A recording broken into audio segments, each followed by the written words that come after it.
Good evening, everyone. Well, welcome to the Oyasumi KefKef Podcast, I guess.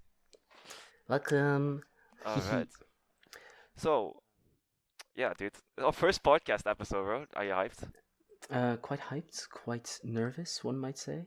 Um, it's a bit new. You don't really know how to start this off the right way. What is a nice introduction? What feels a bit cringe?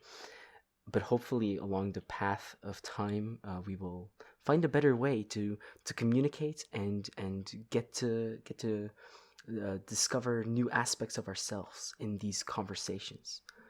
The chill vibes. Yeah, exactly. With chill vibes.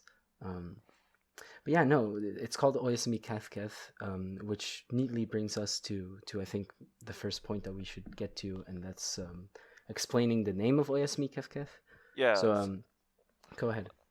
So basically, one of my favorite manga, or probably my favorite manga, it's always between Vagabond and Oyasumi Punpun. Yeah, Oyasumi Punpun is basically my favorite manga, I think, or like, at its high point, is probably the best thing I've ever read. I'm showing some screenshots of it right now, and yeah, it's just Oyasumi means good night, so we're trying to have like those good evening vibes. So Hmm. Oyasumi, KefKef. We didn't put Wail's name in it. Oh yeah, my homie here right now is Wail. I'll put his YouTube channel in the description. And Oh, yeah, Wail was like, we wanted to put Wail's name in there, but at the same time we didn't want to like make it force sound, it. yeah, make it force it. Yeah, exactly. Like not make it too hard or something. Just make it simple. And at the Hmm. end of the day, you didn't mind either, right? So No, I didn't mind at all. Like at one point, we also tried to like fit Monogatari in there with like Oyasumono KefKef. I think we ended up thinking about. Because Monogatari is my favorite show. But Oyasumi just sounds better, and it also like carries actual meaning instead of Oyasu Mono, which I'm not sure even has anything that correlates with it in Japanese. So, mhm. but yeah, no, with Oyasumi Punpun is like it really has some like the manga really has some amazing arts, and I definitely understand it as being your favorite, if or one of your favorite. Same with Vagabond, by the way. The story itself is also like just looking back on the screenshots and putting them in the drive really gave me a like it really brought me back to reading it for the first time, even though I never finished it. And that like a small scent of depression just like came into my mind. Um, Nothing too major, but All right. Yeah, no. I'm gonna work on the real quick. It's gonna be like a link on the ceiling on the boat. It's from Wind Waker. One of my favorites Zelda games. I just love the art style a lot, and it's Link, like the box art from Link, sailing on the seas. But I'm gonna make it like like widescreen. It's just because your what do you say? your microphone. Oh, Yeah, did you yeah. catch that decently or something? Or Yeah, we could. I'm pretty sure we could hear what you were saying. I could hear what you were saying, but you just sounded a bit farther away. no, that's cool. It's just Link sailing on a new adventure, but I think it's such a good box art, so I'm gonna Photoshop that while we're at it. Yeah, Couple it visuals it to look at. it is indeed a nice box art, and also it does carry the meaning of we're setting out on quote unquote a new adventure, a new sort of, would you call it a side project? I guess I would something. call it a hobby, I guess, if that sounds better. Like, Yeah, I agree with that. A hobby also sounds nice, sounds neat, sounds like it explains what it is pretty accurately. So what yeah, are you working on right now? The thumbnail then. yeah, the thumbnail. I see. And with the like with the Blender animation thing, Oh, when you want to talk about that now? Yeah, sure. Let's do that yeah, actually. I thought since you're working on something else with doing with visual art and that type of Yeah, thing. I forgot. So basically, the reasons the photoshops on my channel have been a bit more quiet now is because with school I've been working on Blender. Like now it's more animation focused and Blender and stuff. And so something I had to make. Wait a second, let me actually. Let me first play it in general, but oh, I have to open it real quick though. Motion design. Oh wait. Yeah, I'm playing animation right now, and so let me face and fill first. And so basically, it boils down that like my idea for this animation basically was like I'm gonna take the we had to animate our names for school, right? and um, so because my name is Kevin, right, and my sister's name is Avi, I was like, oh, it would be fun if my sister jumped into my life in animation, right? And so, Wow. I and actually didn't know that. Wow. don't worry about it. And so, if you look at the start of the animation, it has like the shadow of Evie, as in Mm-hmm. it's like looming into, it's like coming to existence. You know, like I was wait a second, I was 5 years old when my sister was born, right? Mm-hmm. And so my parents were telling me like, "Oh, you're gonna have a sister. You're gonna have a little sister." But as a 5 year old, again, it's not. You have like a vague idea. And that's why the shadow is also not that clear Right. in the Blender thing, right? Mm-hmm. And so it like slowly boils down and falls into place into my existence, right? Mm-hmm. And of course, because I'm a little kid, like you see the K in the end, they do like a spin and like a shocking thing, twirl, Yeah, and twirl. Yeah. yeah, and then it lands. But the end of the animation, when things stabilize a bit, I do realize Mm-hmm. that I love my sister though, and that's why the heart Right. is in the background. Like that's the thing you realize at the end of the camera animation, you know? It's so adorable, man. Oh, didn't know. Yeah, No, no, I didn't tell. This is genuine reaction. I didn't tell Will what the animation was about, by the way. But yeah, no, I genuinely just felt like, oh, this is a quirky way of showing his name. Kind of weird that the K and the N don't fall from the sky, but it's probably like the way I rationalized it was that you had to show some different techniques, so you kept the K and the N there so that you could do the spin and the twirl. That was what my internal rationalization oh, of no, that was. something small as well, right? If you well, you won't you will see it in Blender a little bit, right? But the how do you say the K and the N are like on different distances. Like the AV is closer to the camera than the K and the N are. To Mm-hmm. still really differentiate that stuff, you know, like Yeah. it's two things. And then of course green was my it's I had like this year switch that orange was my favorite color if you remember. But I Mm-hmm. think I'm going back to green, man. Green is still like this is like this thing I don't know how to explain, but you know when people say something like you've been taught to like this thing, you know? Yeah. Yeah. Yeah. And I Conditioned was to it. yeah yeah, and I was thinking about it again, and people and I naturally just gravitate to green again. So I don't think orange is genuinely my favorite color anymore. You know, I see. that's kind of whack, It's right? interesting. No, it's interesting because favorite colors and just like likes and dislikes in general, the way that they change and fluctuate is always been something that kind of interests me. Because why is it that someone finds a preference to the color green, for example, at one moment, and then the other moment is like, nah, actually, I like orange more. It's a weird thing in my opinion, Fun and I side, love it for it. yeah, it's weird. It's also pretty funny because like there's a whole philosophy behind like what color do you see about you know like I don't know Mm-hmm. how the philosophy Yeah. exactly goes, but it's pretty funny actually. You mean like how we couldn't actually prove that the way we perceive colors is the same as the way another person sees them? So if the Exactly. way the yeah, okay. So the way I see red might be more close to the way you see green, which would imagine how hilarious it would be if everyone's favorite color is just kind of like the same color technically, Yeah. but but no, that would be pretty, that would be pretty.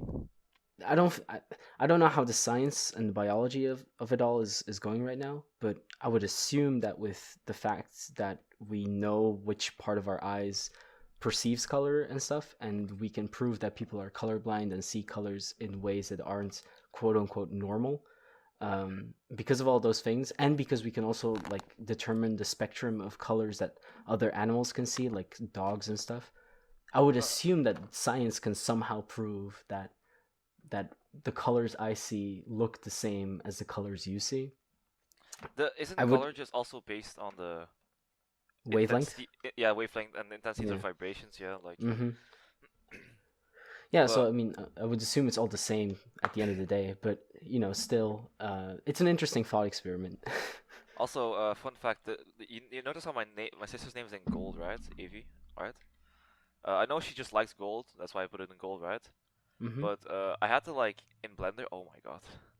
I Yeah. had to like in Blender. I had to like make a gold uh sphere. I made a sphere and put some lights above and beneath it, right?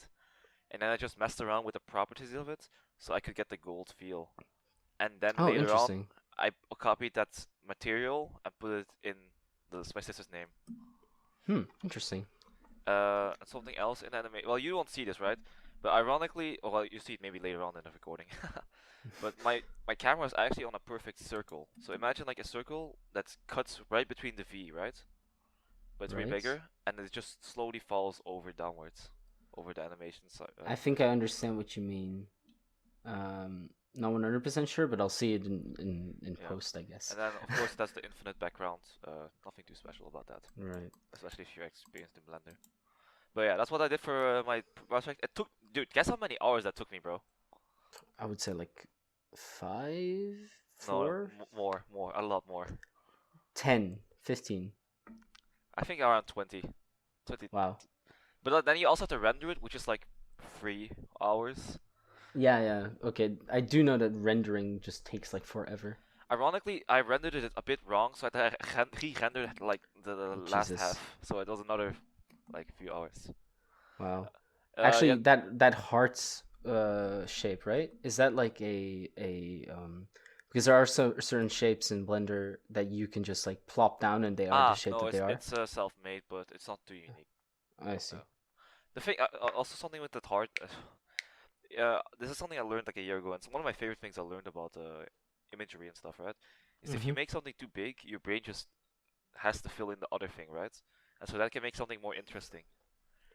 This is. Go ahead. I don't get what you mean. If you look at the heart, you don't fully see it in camera, right? No, Like yeah. like when you look at the circle shape from the right side, it isn't complete on the left, but your brain fills in the other side. Right. So Okay. in some sense, you could interpret it like, oh, the love is so big, it's like all of the screen, I see. or it just makes it more dynamic to look at you. Like, damn, like this is also done with certain animals as well, because we as humans, of course, react to that in a specific way, you know. Right. It's But yeah. it's a form of implication, yeah. Yeah, I scored 80% on that. I was actually hoping for a 90. God damn it, dude! But I can't complain too hard, I guess. Yeah, I got that too. Like there was this paper thing I had to write. It wasn't really a paper. It was like 1,000 words. So, but it was surrounding the question, what is a philosophical paper, right? And I wrote down my stuff, and it was only 5 points. But I was thinking like, 4 out of 5. That's what I want. But I got a 3, and that made me kind of sad. But yeah. Because the thing is, it's hard to score those things, because I think same with animation, right? It's like they have to give points on criteria and not necessarily the work, if that makes sense, you know? Yeah, indeed. It's yeah. I'm hoping my Aristotle paper does a lot better, because I spent a lot of work on that, and I was actually pretty proud of it at the end of the day. And if that doesn't score well, I'm just gonna cry, I think. Dude, I haven't cried in years, but yeah. Jeez, Whoa, what? No, well, Sigma emotionally grindset? cry, right? Like, well, I don't know. I know the last time I physically, like, painfully cried, but whatever. But I just go ahead. But it's not like you haven't cried reading something or watching something, right? Like there have been a few. I have moments. The last time I cried was like about a book when I was 12 for 5-year-olds. It was very funny. Wow. Okay. Yeah, that's completely the opposite for me, I guess. I mean, I've wanted to cry to things, right? But I just can't or haven't. So. Right. Yeah. No. I think the last time I cried about a book or a series was like not too long ago. I mean, I was uploading fucking Oyasumi screenshots, and I felt kind of melancholic, I guess you could say. More on the side of, man, I want to cry to this, not actually crying. But the last time I cried, it shouldn't have been that long ago. I know that for sure. I would say like less than a month ago. I just don't know to what, but less than a month ago, give or take. Oh, yes, I could give you something. There are these AMVs, which animation music videos, you know. And there's a song, it's called Pluto Projector. But it's also like known as Old Enough to Understand, which is usually the part of the song that people use. I don't know if you've heard of it. Yeah, well, yeah, the memes kind of, yeah. Yeah. And there was this AMV of One Piece where in the background they played the Old Enough to Understand stuff, and they showed some of the like really sad moments in One Piece. And I started bawling my eyes out. I thought, oh, this is a cool video. I'll watch it. It's like a minute or two. And then I watched it and I was crying for the next 10 minutes. So that happened like about a month ago or something. Yeah, I mean, I can understand that. Yeah, no, it's also pretty. I remember one thing that I really liked a lot was when there was when certain fan channels like make animations of like video games or something, right? But the video Mm-hmm. game is like a PlayStation 1 or PlayStation 2 game, and Right. the gorgeous thing is it's actually just it's what you imagine basically when you play the game. Mm-hmm. It's hilarious, and Those things are nice, yeah. yeah, it's like it's I al- excuse me. I always like laugh my ass off when I see or like I always start grinning when I play an older game and like the how do you say the cutscene is better than the game itself. The visuals and stuff. Right, yeah, yeah, yeah, yeah. I find that funny as well whenever that happens. But It kind of does pull me out of immersion sometimes, but um, as a kid, I didn't really notice. Like Sonic and the Lost Rings, I think it was called. I'm not sure what the discrepancy was between gameplay and cutscenes, but I do remember the cutscenes looking pretty good. My memory might be hazy on that, but I know for a fact that as a kid, I didn't notice the discrepancy between the cutscenes and the actual gameplay. Whereas, as an adult thinking back on it, adult quote unquote, I'm fucking 19. Um, I don't think the gameplay was. I mean, it was played on a Wii. How good can it be? Visually speaking. yeah, no, Um, that's yeah. At the same time, I don't necessarily agree with or like it's a whole thing in itself to talk about graphics in video games, man. I don't. I have conflicted feelings, but yeah. by the way, it was called Sonic and the Secret Rings. My bad. I just looked it up, not Lost Rings.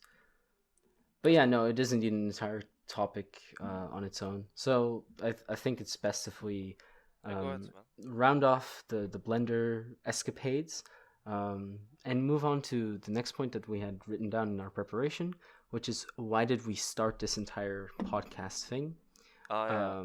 Which was a question that Kevin asked me. Did you ask me or did I ask you? I said that we should talk about that, Right. and Yeah. then you were like, And okay, so why did we even do that? And I was like, hold up, man, we're not answering this thing before we do the yeah, podcast, dude. exactly. Because I mean, I'll answer myself first. The only reason why I really did it, to be completely fair with you, is because you asked, um, you asked, and I thought, oh, why not? That is basically it. So, as for your answer, So basically, right, I thought about doing a podcast a few years ago. Then I was doing with another friend, and thought about it at least. About like we're gonna do music together. We're gonna play music of the certain video game or something, and then talk about the video game. That's what the podcast basically gonna be, right? mm-hmm. But I was a beginner guitar player, and still pretty beginner guitar player, and I was like, I just realized like there's no way we're gonna learn all these songs and then talk between them naturally. You're just gonna be, oh, that was some Yeah. hardcore guitar, for example. Mm-hmm. So I came into the realization of like, okay, well, like that's not necessarily gonna be too viable. But what we could do is like, um, well, we talked about a lot of other things. We were talking like leaf years here and stuff, but in the end we just didn't, and we ended up not doing it, right? Yeah. But oh gosh, something I noticed as well. I was like, okay, well maybe we can't do that, right? But then I did my photoshops, right? And some people, I sent it to a good amount of friends and stuff, and they said thought it was a really soothing experience and an enjoyable experience, right? So I was like, okay, well that gave me some of the confidence that like maybe I can do that, be interesting and stuff, Mm-hmm.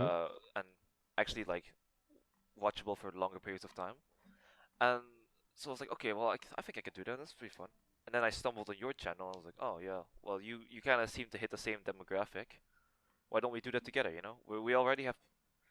I don't know. We have the same values but different views. I think as well. So that will Yeah. always. Kind of true. So I think that also works out in a very interesting way. Yeah, it could be an interesting like way of debating and seeing Yeah, where bringing lights to some different spots that not because exactly. that's also a thing I always struggled with views on YouTube or like video essays I wanted to do. Like so many people just cycle the same things that I just like I don't want to Mm-hmm. join in on garbage, bro. Yeah, So, of in my I get opinion, what you garbage. mean. I get what you mean. Sometimes it does feel like for example, I'm my YouTube yeah, my YouTube recommended tab has been filled with this guy who's called Jay something, and he did like a lot of videos that are like critiques on other things, usually to do with movies. And sometimes I don't know if you know CinemaSins, but Yeah, yeah. he a lot of his older videos, Jay, I mean, are videos surrounding criticizing CinemaSins, so making CinemaSins about CinemaSins. Um, and at a certain moment that got really tiring to listen to because it was just the same stuff over and over again, and so I stopped listening to it. And that's just like one YouTuber example, and Jay has moved on from that, and he's making he still is a very interesting person to listen to, and he has some really cool ideas and interests. um but yeah, at a certain moment that got really annoying. So I get what you mean when people repeat the same things, especially like back in the day when you had like fucking, as you said, Leafy is here and stuff. There was like this one controversy, and then like all these commentary channels. And when I was like, how old was I? 14? I don't know. That was like 2016, right? Yeah, seems about right. Yeah, all Sounds right. these like Birdman, Leafy is here, Pyrocynical back in the day. He has moved on to different content, which I really enjoy as well. Um, and blah blah blah. All those other guys, Keemstars, and for some reason, little old me kept on watching these guys talking about the same topic, saying the same thing, or like slightly deviating from that same thing, or like, oh, rice gum bad. It's like, oh, rice gum bad. Jesus. uh I mean, it's still the same. That's the worst part. Like in some sense, it's still the same. It's just like yeah. It's yeah. just in some sense we're I don't know. Maybe I don't know actually. We just don't watch the same channels anymore. There's plenty of other kids that watch the same that still watch that now watch those channels, and they just Yeah. are influenced in the same way. So it's like yeah.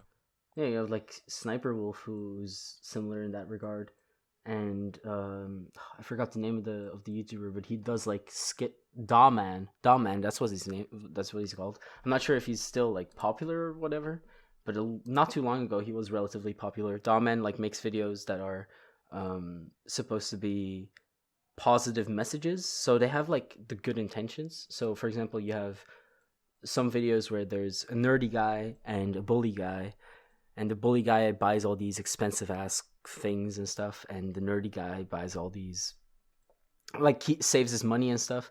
And then the final message, it's very cliche, like the nerdy guy ends up being the CEO of a company, and the other guy has to work for him and beg for a job and whatnot.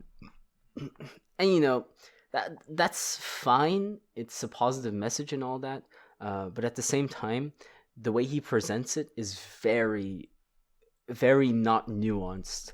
um, and of course, little kids who are like 11, 12, 13, maybe 14, that's like the edge, I would say, of when people start becoming mature enough to realize, hey, wait a minute, this isn't how the world works. um, like, they will just kind of gobble that up and see, and that can have some major, I would say, ramifications for their worldview and how they think the world works.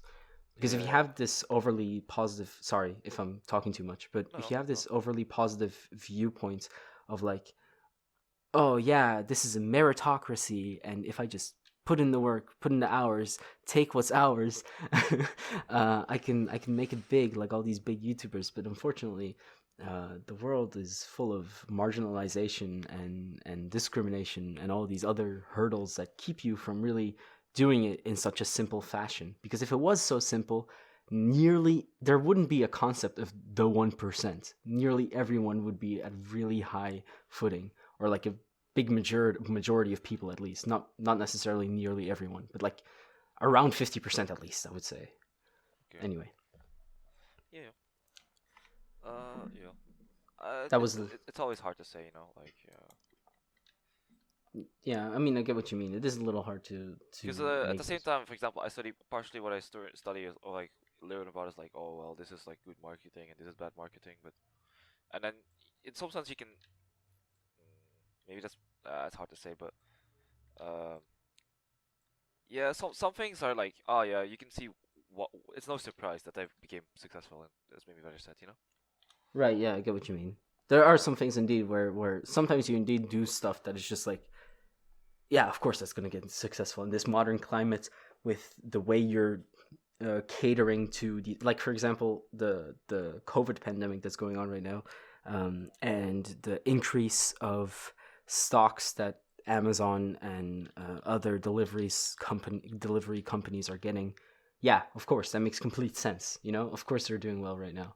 Um, and if you were to be able to get into those positions or do those types of things at the right moment, seize the opportunity, then it just makes sense that you're probably or have much higher chances of getting a decent profit. Similar to how Leafy kind of he also had like this kind of perfect mix for the audience of 2016 in YouTube that just kind of hit the spot. But if Leafy were to start out today,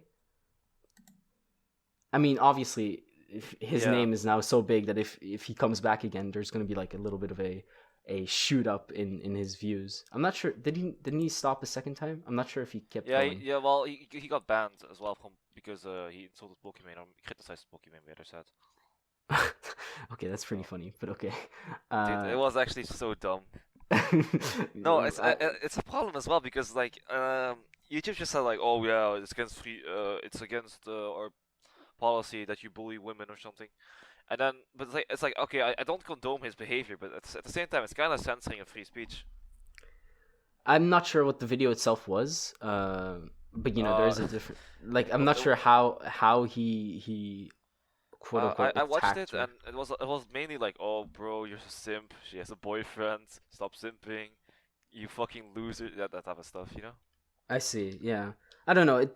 Knowing Leafy's style, it probably like treaded the line between irony and hate speech a little, um, where it might become hard to tell. And yeah, that's the thing I was trying. That's the point I was trying to get to. In 2016, that shit flew past everyone's radar. That was like the norm to be edgy in that sense, right? To just kind of insult everyone in that type of manner. And do it on the line of irony and actually felt hatred. Um, but you know that doesn't slide anymore in 2020 and 2021. Ever since 2018, I would even argue. I'm not sure why exactly I would say 2018, but around that time period, people started becoming a lot more socially left in terms of like censoring I don't hate know if speech you and did. not being I feel for like it. that's kind of insulting towards the left. Like in some sense, I just think like people are like I don't know. I would call that more like woke people or people like virtue signaling that type of people. Like I don't feel like it's fair to say to the left, but whatever, you know. I don't care that so much. Yeah, no, what I meant was like culturally left, as in or socially left. Sorry, as in usually the like if you have social rights and social left, you have social justice warriors, which are clearly on the left, woke, which is clearly on the left, and their social policies, like being against free speech and stuff, are being against free speech. That's please don't take that out of context. Ever, oh fuck, no. Being against hate speech. That's what I wanted to say. Hate speech. Is usually considered more of a leftist type of thing, extremist leftist type of thing. Not necessarily extreme, because you know I personally am also against hate speech, but I am for free speech, obviously. But What there's are a your favorite? difference in Wait, my eyes. quick question. What's your favorite color actually? Red. My favorite color is Oh red. yeah, you already told me that. Yeah. Yeah, exactly. Um, it Yeah, I'm has gonna make. such. Okay, so I'm gonna make the Oyasumi green. No, I should make the Kevin KefKef red, and then Oyasumi green. Red. Jesus. Okay. Yeah. Okay. Go on. We can be melon colors. Melon colors. Oh, that's true actually. Yeah. Shit. But maybe we're getting too political here with the entire left and stuff. So Yeah. It's not. uh, Maybe it's not meant to be that political, especially not the first episode. yeah, exactly. So next topic before we Yeah. get too deeply into this. the chess championship, and I see that you also added Valorant championship. Oh Um, yeah, just a quick mention of it. I was watching it right now, and next week is gonna be the final, so we're gonna see, right? But I'm low key cheering for Team Liquids because it has Liquid Scream on it, right? I don't know if you know much about Liquid Scream. I don't. I'm not keeping up with Valorant's championship. He was just in CS:GO. He was infamous for just hitting what headshots and not spraying, which was actually like tapping mouse Right. buttons. Wait, is Chamber out for the professional scene? No, I don't think so. Nobody's playing, No, sad. so I don't think so. Sad. But the funny thing about Scream is that he just, his headshot percentage was the highest ever, and it was like 67%. So two out of the Damn. 3 bullets he shot was always a headshot. Damn. Think, Okay, that's pretty fucking high. Yeah. So yeah, he's always been a very popular guy, but yeah, no, I'm kind of cheering for him because I like his team play a lot right now. Like I see. used to complain about him just like, oh yeah, I'm gonna run in and headshot everyone, but now it's actually like becoming something I respect. Like no, Right. him and his team are actually doing something that I really respect. So I but see. that's What yeah. what what does he mean? Um, he plays a lot, but usually he's playing like Reyna or Jett, so he's playing I see. aggressive roles. Yeah, makes sense. That's why I Alright. asked if Chamber was out because if he's a headshotter, Chamber would probably suit him. But about chess, uh, for the uninitiated, right now there's a world championship going on between Magnus Carlsen and Ion with a last name I will not try to pronounce on camera just yet. And they during their sixth game, that was like the first. So all the games until the sixth have been draws. The sixth game was won by Magnus Carlsen, I believe. If Wait, I'm not. let me interrupt you real quick. Magnus Carlsen is almost inarguably at this point the greatest player of all time in chess. Yeah, also His true. his way of revolutionizing the game and just being painfully dominant over everyone. Actually, I don't know. I like his dominancy. Honestly, yeah, it makes it more interesting in my opinion. But um, yeah, this dude is unbelievably at some point like above the rest on a humongous level. But yeah, go on. Yeah, I mean, I'm relatively new to the entire professional chess scene and stuff. As in getting into it and watching it and stuff. I'm watching a lot of Gotham Chess, aka Levy. I wanted to say Levi, and Levy, who who makes a lot of chess videos, pretty much daily. As far like ever since I've been subscribed to him, he's been doing it daily. And if I'm not mistaken, today is also his birthday. Time of recording, not time of uploading. But today was also the game that today Magnus Carlsen and Ian played the eighth game as well.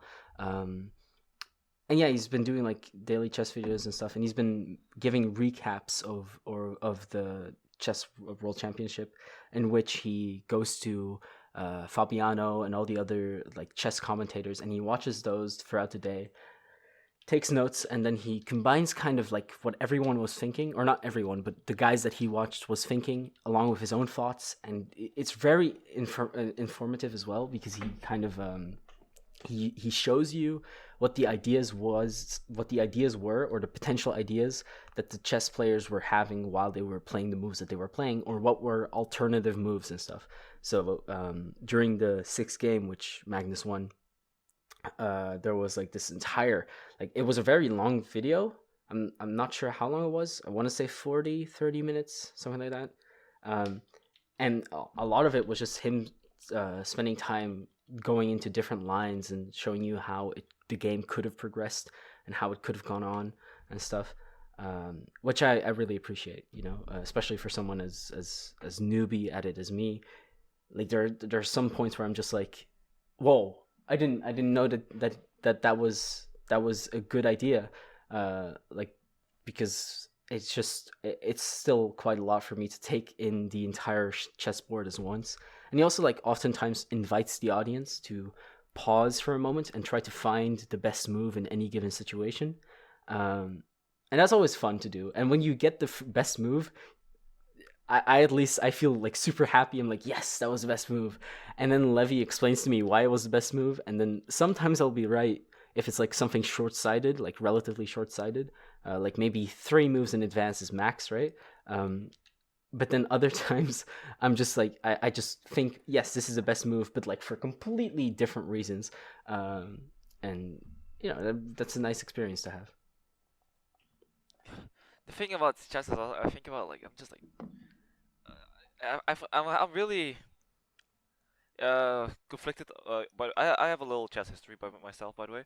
But I used to go to tournaments. But like I remember hearing people always say like how do you say it? Like there is no discussion that white has the advantage in chess, right? Yeah. And I always, if you think about it, right? Like if in any game, if you just start off with a benefit, at some point it's better for black, or like there was this topic where people were saying like, well, at some point black is gonna like, it's better for black to just tie and or draw, and then just win the next game if that makes sense, you know, like. Yeah, yeah. And I That. was actually happy to see like this multiple stalemate moment, you know, like people just like, oh, ships. But That is yeah, like a quote unquote genuine strategy sometimes with the eighth something. game. I watched like a little bit of the recap, and like part of it, like at one point Yogoffin Chess said, I don't want to exactly quote him, but at one point he did say, give or take, he said like Eon should try to play this for a draw because, you know, if he doesn't, like, he didn't have enough time to prep for this match and stuff, so he should play it for a draw because he was also playing as the black pieces, and then the next game after the rest day he can just play with white again and have a better chance of winning. So sometimes that is like something that apparently is genuinely taken into consideration. Yeah, it kind of makes me sad in some sense because Mm-hmm. you know, everyone loves the idea of like pure 50-50, whoever is better just deserves to win, you know. Yeah, But but it's in a lot of games you don't have that. Like if we tie it back to like Valorant or Rainbow Six Siege or whatever, like there's usually an imbalance between which side that you have. So I remember that for a little while in Rainbow Six Siege, I'm not sure what the meta is right now, but for a little while the defenders had quite a bit of an advantage. Um, inside of the Rainbow Six Siege like game. If you were playing as a defender, you had a better chance of winning the round than as an attacker.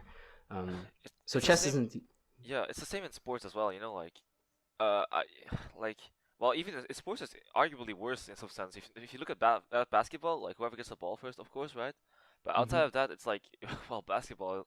I think the average basketball player's height is like 1 meter 90, Yeah, and the average man is like 1 meter 75 ish. I think I'm not so sure. I'm What's not sure either, but yeah, I get what you mean. There are it's like indeed like yeah. some things like that just like become an inherent imbalance, but it's hard to get rid of those. It's I also think about things like because for example, what I really like about things like ping pong or table tennis, whatever you want to call it. That's in that game. It actually doesn't necessarily matter what your height is in that game, you know. Hmm. Or I know that um, like this is kind of hard to say because I'm not too educated about this, but I don't know. But I think or I heard some people say that tennis wasn't too bad, based on reaction speed because you get to see the ball bounce and then you have Right. to react to it, you know. And so Yeah, that makes it's sense. things like that where the game is still the pace and tempo can still be very high, right? Hmm. But it's it's not necessarily like, oh man, you can't play it because of this and that. Hmm. Although in some sense, I don't feel like anything should stop you from doing that. But yeah, Exactly. Uh, but yeah, there is still a natural imbalance. Like, but at the same time, there are like some notable exceptions to the rule almost. Where I mean, not really, but like Michael Jordan, for example. I'm pretty sure it's Michael Jordan. I yeah, hope I'm it not is. talking about the wrong person, but he Okay. he used to not be he used to not be that tall, Oh, and he wasn't actually accepted into the basketball team, and then he kept on doing like 100 trying to like get the ball into the net 100 times, and after a while it got easy, so he started doing it 200 times in one sitting, right? uh, and then once he got his growth spurt, after a little while he started becoming like super good. I'm pretty sure it was Michael Jordan. If it's not, please don't kill me. But the that's it wasn't necessarily an exception to the rule because he did get a growth spurt and he did become tall, but it does show. It is a nice story of like, hey, he didn't give up even though people told him he would never be tall enough. I think you're right. I watched a documentary, The Last Dance. It was a really good it's one of my favorite documentaries. Hmm. And in that, Michael Jordan did get a growth spurt, and he was not accepted. But I'm not so sure about if it was what you said about the practicing. He was just always a really good player, as far as I know. Okay. That But might be wrong. yeah, I mean, he did get what you said about the growth spurt and him practicing a shite. Oh wait, yeah, a shite lot is true. He initially did not get accepted. I remember that because he was crying over that to his mom, and then he Mm. said something along the lines of, and then his mom said, "Well, if you want to get there, get good," and then so, Based. yeah, and then yeah, he picked up the ball again and kept playing. So Right. Yeah. But yeah, I'm not sure if you have anything else to add to the entire competitive sports and championship discussion. oh yeah, well yeah, just something small about Magnus Carlsen. In some sense, he's also making a new era in chess, right? Mm-hmm. That's something I always like as well. Like I know that a lot of people have struggles like quote unquote seeing it. Mm-hmm. But even though a sport isn't getting balance updates or new patches or new releases, of course the meta game or like the level of play is always growing. Yeah, right. Mm-hmm. It's really hard to explain, and like this I feel like it's the easiest to explain in chess. Ironically, although people are always like, "What? Isn't chess already solved by computers and stuff?" Mm-hmm. Because in some sense, you're right. Computers will infinitely beat humans, no problem. But in some sense, it's also just like because the computers, we can see certain types of openings that we've never looked about, right? Like, Yeah. um, oh, it's hard to like. I know that. Well, the I don't know all the chess eras that well, right? But I remember in like the early, like I'm talking like 1920 to 40 something ish. Right. Okay. Chess was actually really boring in some sense. People were very There rigid was and stale playing that in that period. there What do you was want to say? this one there was this one competitive game. I'm not sure if it was in that era. I'm relatively certain it was because there was a Nazi that played it, I think. I'm please don't get mad at me if I'm wrong, but there was a chess game. If you just look up uh, Gotham chess 17 pawn moves or 18 pawn moves, one of the two, um, then you'll get to that game, and that was like an insane game where the one guy played 17 or 18 pawn moves in a row, and I'm pretty sure that was during that era. But yeah, still, your Yeah, point still so stands. that era was being deconstructed actually by certain players that were just that good, right? Mm-hmm. And like what the problem with that was like people were oh my god, uh, people were very critical of like, well, this is just very stale, People were like, oh well, we Mm-hmm. want to do something different, but we don't necessarily know how. And then there were like a few men, I think four of them or something, who played completely different, wildly different, to the point where people just basically in that time period, people realized, okay, the center of the map is the important part of the map or the board, right? Right. Mm-hmm. And then these other four men came and they were like, wait a second, why don't we just move the pawn in front of the horse and put the bishop there, and then we fight for the middle. We don't take the middle via pawns, we fight for the middle, Right. and that basically changed the way people were approaching the game. People were like, oh wait, I don't have to put it on my pawn. I can also just attack it and so in some sense hold it, so I can play it in a different way, right? Mm-hmm. And this was revolutionary. People now, instead of taking the space, threatened the space, and that was a humongous Mm-hmm. change in the mind games, right? Uh, also, this was also Russia was dominating chess if you didn't know, Yeah. and I mean, not anymore to that extent, but they still kind of are. yeah, Russia is one of the few places where they still seriously play chess in some sense. Mm-hmm. Like chess Well, is like played like it's one of the sports that's just like given to you as a child and stuff. yeah, it has a lot of dignity to it because of Mm-hmm. course with the Cold War and stuff, people Yeah. wanted to have that power, I guess, over them. Honestly, I'm kind of sad that it's not like a sort of game that is commonly played in Belgium or like the place that I grew up I in. don't know anything that's popular in Belgium outside of soccer, to be honest. True. True. Yeah. But okay, to come back to it, basically, so chess was dominated by Russians, right? And the Russians had this very how do you say? They wanted to always maintain their dominance, so they were always preaching these certain types of fundamentals. So Mm-hmm. here comes Bobby Fischer, which was like the American player, which is also probably my favorite chess player. And yeah, he just his way of approaching the game was just different.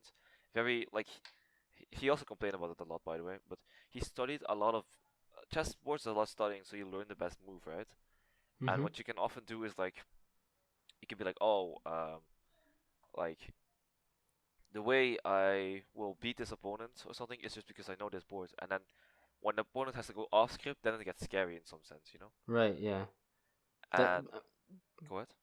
isn't that like kind of still sort of a thing. Yeah, yeah, yeah, Like very yeah, much. the moment someone reaches a novelty, that's when people are like, oh shit. And that's why Bobby Fischer was so infamously weird about it, because he learned how he changed the meta. So that's how he beat the Russians first, right? Being very different, forcing them off script, Mm-hmm. and then he started being like, when the Russians tried to adapt, right? Like, ah, okay, you will just know the script better than you, right? That's when Bobby Fischer was like, okay, I'll just break the script, the board, right? And then I shape the board into another board that I have studied, and that again Yo, what? changed the whole. That changed the whole meta again, you know. Wow, that's pretty cool.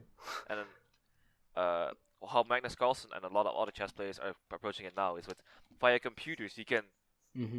simulate certain scenarios and make your own and build it towards that scenario. This is why Right. Magnus Carlsen is also so incredibly well. There's a lot of reasons he's incredibly good, right? But something really interesting about that as well is like I don't know if you know that, but there's like this infamous thing where he sometimes just starts with like moving the pawn of the rook at the start of the game, Yeah, yeah, yeah. Mm-hmm. just I because have seen that. he's that confident that he can just change it that way. Mm-hmm. So when people are talking about like, well, is chess really gonna like, what is the value of chess in this era when we have so many different things? It's that we have the the art, the greatest player of all time, and with these computers, everyone can learn to be that good, right? It's like it's Mm-hmm. not the resources are not limited anymore, and so Exactly. a lot of people can get good. And Yeah. yeah, yeah, that's About the pawn moving game, by the way? It was 17 pawn moves. I looked it up, and it was Joseph Demir versus Thomas Haling, and it happened in 1984. So yeah, not at all 1980. during the 1940s. But Demir was a Nazi still. I'm pretty sure. I did not look that up, but I'm like 90% sure he was. Okay. So yeah, Like, but do you have anything to add about that game, or? no, I just it was a pretty insane game to just see, like, because this was at the beginning, right? At the very beginning, he just started out with playing 17 pawn moves at a time, and it was so weird to see like all of the other pieces were still in the back rank, and it was just like this onslaught of pawns. I'm pretty sure he ended up winning that game by resignation, so the opponent resigned. But that's just nuts to me, in my opinion. That someone starts off with 17 pawn moves. Like, I saw that thumbnail of Gotham Chess and I was like, oh, okay. So yeah, but if you want to watch it, just look up 17 pawn moves Gotham Chess. It's or just look up Demir pawn mover chess game, and you'll probably find the moves online somewhere. Yeah, It's I found it myself, no problem. yeah, So. it's lovely. But yeah, no, that's all I wanted to say about it.